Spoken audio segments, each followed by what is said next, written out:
Hello everyone, welcome back to Relax Your Dog. Today we are going to see the top 10 common Labrador health problems. So, there are thousands of health issues that can affect your dog. About 400 of these are genetic.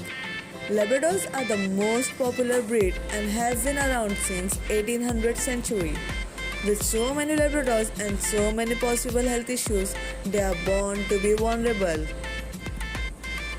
Some common health issues that can affect Labradors are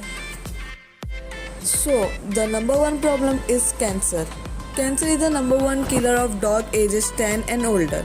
In fact, dogs are 3 times more likely to develop cancer than humans. However, with recent development in treatments, cancer is not the death sentence it once was. Just like in human, early detection is key to getting treatment on time.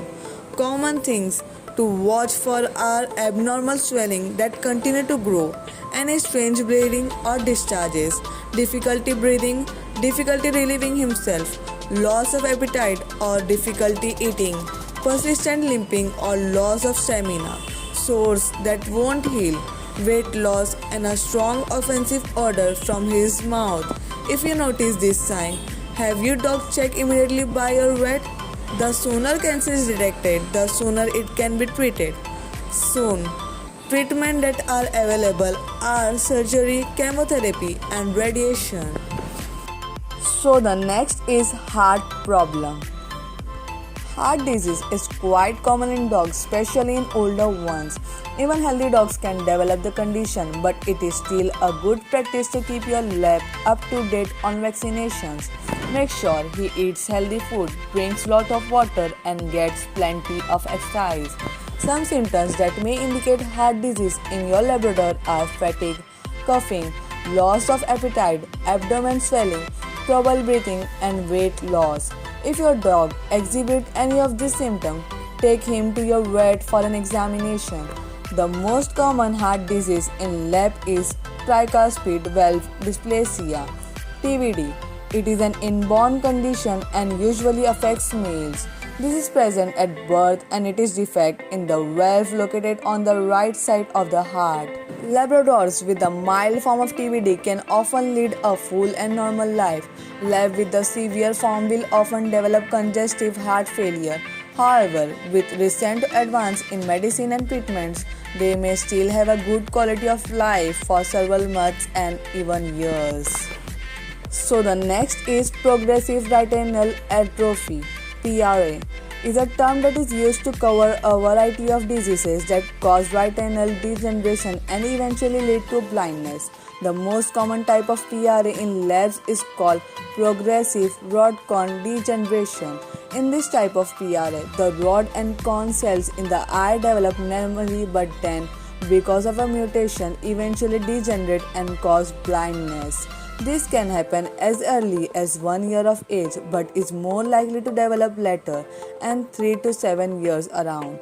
Signs that you may notice are the eye appearing cloudy or shiny and changes in behavior.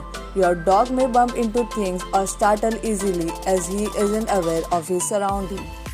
Night blindness usually appears first and progresses to the point where the dog is completely blind.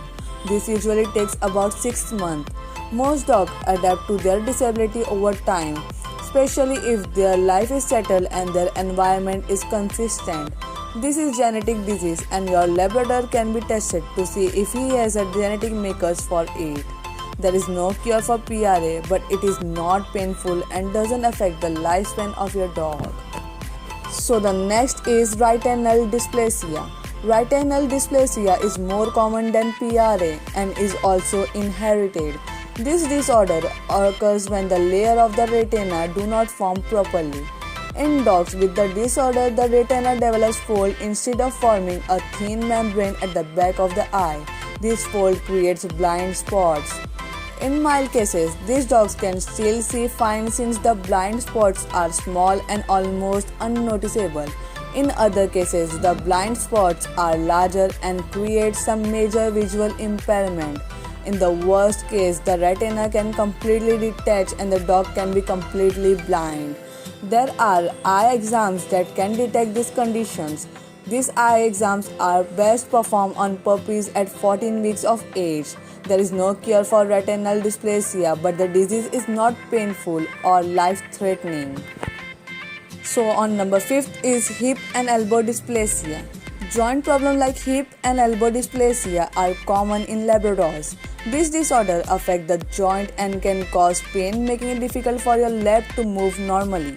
Hip dysplasia is a common ailment found in medium to large dogs. It is caused by the head of the dog's femur not fitting correctly into the hip socket. This can cause pain and lead to immobility. Hip dysplasia mainly occurs in older dogs but has been known to become an issue as early as 5 months of age. If your lab has mild hip dysplasia, pain-relieving drugs can help to minimize the symptoms. Non-weight-bearing exercise like swimming have also been known to help with mobility and to ease their discomfort. It is important to keep your dog at a healthy weight as this will help alleviate stress on his joint. Some dogs with hip dysplasia never show any signs at all, while for others it can be debilitating. So the next is exercise-induced collapse, EIC. Seems to occur more often in younger, energetic dogs. While playing or exercising, the dog may suddenly stagger and even collapse. He will seem to lose control of his rear legs. He will usually recover somewhere between 5 to 20 minutes. However, in rare cases, the dog has died from this condition. Most labs with EIC can live normal life as long as you monitor their exercise. Keep his exertion at moderate level and stop your dog if he suddenly sees wobbly or is staggering. EIC is genetic and can be identified through genetic testing. There is no cure for it, but in most cases, your dog can still live a normal life as long as his activity levels are monitored. So the next is cruciate ligament injury. Labs are extremely active and playful dogs.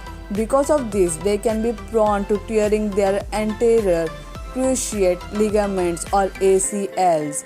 These ligaments are located in the Labrador two rear knee joints. This injury can be caused by sudden twisting or turning while they are running and playing. If your dog is overweight, he is more likely to induce the injury. It also seems that dogs who tear one ACL eventually end up tearing the other. The tear must be repaired through surgery and recovery time usually lasts 6 to 12 weeks. So the next is panosteitis. Usually appears as lameness in one of the forelegs and then may transfer to the other leg the following day. Panosteitis is something referred to as wandering lameness and is caused by inflation in the long bone of the front leg. It usually occurs in labs that are 6 to 14 months old. It is very painful but will go away on its own. Anti-inflammatory drugs are recommended to help with the pain, and you should make sure your dog rests for several days while he heals. So the next disease is bloat. When we hear the word bloat, we often think of retaining water. When we say we feel bloated, we are usually just uncomfortable and we know the symptoms will soon pass. When a lab suffers from bloating, it is much more serious condition. Labs can be overly hasty eaters and this can lead to bloat. Bloat occurs when the dog's stomach fills with gas and then twists. The twisting puts pressure on the surrounding organs and makes it impossible for the dog to vomit. Signs to look for a swollen stomach, trying to vomit, and restlessness. The exact cause for bloat is unknown. The best way to prevent your Labrador from developing this condition are to monitor the rate at which he eats and drinks. Don't let him overeat or drink too quickly. It's also a good idea to keep him away from exercising too quickly after he eats. If you suspect that your lab may have bloat, take him to the vet immediately. Your vet may administer treatment to keep the dog hydrated and to relieve the gas in order to keep the bloat from worsening. If his stomach has already twisted, then surgery is necessary to save the dog. If you suspect that your lab may have bloat, take him to the vet immediately. Your vet may administer treatments to keep the dog hydrated and to relieve the dog in order to keep the bloat from worsening. If his stomach has already twisted, then surgery is necessary to save the dog. So the next is obesity. Obesity is a common issue in many Labradors and can lead to lots of other health issues. Luckily, it is one of the easiest problems to manage.